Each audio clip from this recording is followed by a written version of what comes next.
नमस्कार दोस्तों, आपका स्वागत है। मेरा नाम है चंद्रिका प्रसाद। इस वीडियो में हम लोग पढ़ेंगे दोस्तों, संसद की साधारण प्रक्रिया क्या है। इसमें हम लोग पढ़ेंगे दोस्तों, प्रक्रिया के नियम क्या हैं, प्रश्नकाल, तारांकिक प्रश्न, अतारांकिक प्रश्न, अल्प सूचना प्रश्न, आधे घंटे की चर्चा और शून्यकाल के बारे में दोस्तों। तो चलिए शुरू करते हैं। अनुच्छेद 118 प्रक्रिया के नियम। इसमें लिखा है दोस्तों, नंबर 1, संसद का प्रत्येक सदन अपनी प्रक्रिया और कार्य संचालन के विनिमय या नियंत्रण के लिए नियम बना सकेगा दोस्तों। संसद का प्रत्येक सदन अपनी प्रक्रिया और कार्य संचालन के विनिमय या नियंत्रण के लिए नियम बना सकेगा। नंबर 2, कोई सदन यदि नियम नहीं बनाती तो इस संविधान के प्रारंभ से ठीक पहले भारत डोमिनियन के विधानमंडल के संबंध में जो प्रक्रिया के नियम और अस्थायी आदेश होते थे उसी तरह कार्य कर सकेंगे दोस्तों। नंबर 3, राष्ट्रपति राज्यसभा के सभापति और लोकसभा के अध्यक्ष से परामर्श करने के बाद संयुक्त बैठक से संबंधित नियम बना सकेंगे दोस्तों।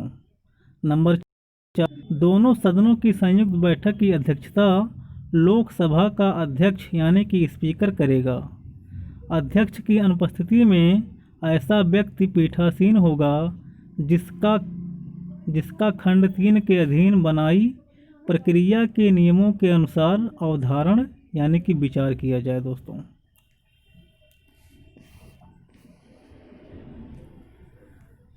प्रश्नकाल। अब हम लोग पढ़ेंगे प्रश्नकाल के बारे में दोस्तों। सामान्यतः प्रतिदिन संसद के दोनों सदनों में बैठक के बाद कार्यवाही का प्रथम घंटा प्रश्नकाल का होता है। संसद की कार्यवाही 11 बजे से आरंभ होती है दोस्तों। प्रश्नकाल में संसद सदस्यों द्वारा लोक महत्व के, राष्ट्रीय और अंतर्राष्ट्रीय सभी प्रकार के मामले पर जानकारी के लिए मंत्रिपरिषद से प्रश्न पूछा जाता है दोस्तों। यह प्रक्रिया सर्वप्रथम इंग्लैंड में शुरू हुई थी तथा भारत में संसदीय प्रश्न पूछने की प्रक्रिया सर्वप्रथम 1892 के भारत परिषद अधिनियम द्वारा शुरू हुई है दोस्तों। संसद में 3 प्रकार के प्रश्न पूछे जाते हैं। नंबर 1, तारांकिक प्रश्न। नंबर 2, अतारांकिक प्रश्न। नंबर 3, अल्प सूचना प्रश्न। अब चलिए इन तीनों लोग के बारे में जानते हैं। नंबर 1, तारांकिक प्रश्न। जब प्रश्न पूछने वाला सदस्य सदन से तुरंत उत्तर चाहता है तो वह प्रश्न के शीर्ष पर तारे का चिन्ह लगा देता है, जिसे तारांकिक प्रश्न माना जाता है दोस्तों।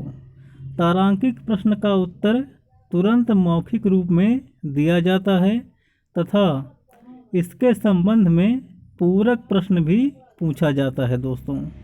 कोई प्रश्न तारांकिक माना जाए या नहीं, इसका निर्णय यथास्थिति सभापति या अध्यक्ष द्वारा किया जाता है दोस्तों। नंबर 2, अतारांकिक प्रश्न। जब प्रश्नकर्ता अपने प्रश्न का उत्तर तत्कालीन नहीं चाहता तब वह प्रश्न के शीर्ष पर तारे का चिन्ह नहीं लगाता। अतारांकिक प्रश्न का उत्तर लिखित रूप में दिया जाता है, इसलिए इसमें पूरक प्रश्न नहीं पूछा जाता है दोस्तों। इससे संबद्ध मंत्री प्रश्न का उत्तर लिखकर संसद के पटल पर रख देता है दोस्तों। नंबर 3, अल्प सूचना प्रश्न।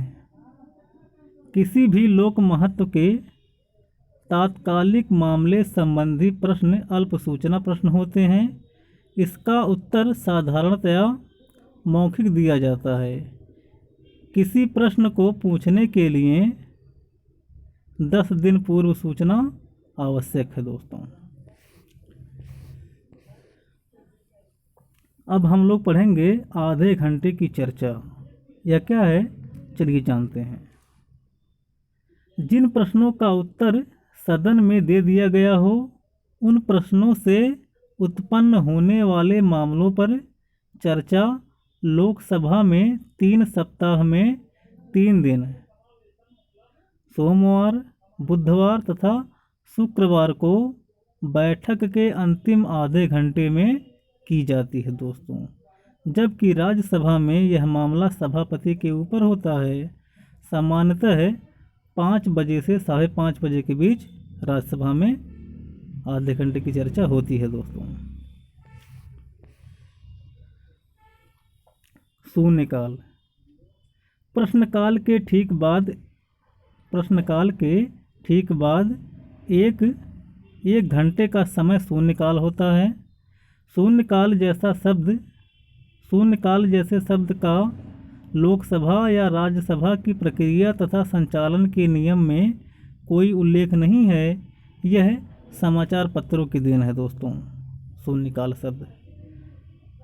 शून्यकाल के दौरान सदस्य अविलंबनीय महत्व के मामले उठाते हैं तथा उस पर तुरंत कार्यवाही चाहते हैं दोस्तों। इसमें बिना किसी पूर्व सूचना के सार्वजनिक महत्व का कोई प्रश्न उठाया जा सकता है दोस्तों। अविलंबनीय लोक महत्व के मामलों को उठाने की प्रक्रिया। तो अविलंबनीय लोक महत्व के मामलों को उठाने की प्रक्रिया 3 है दोस्तों।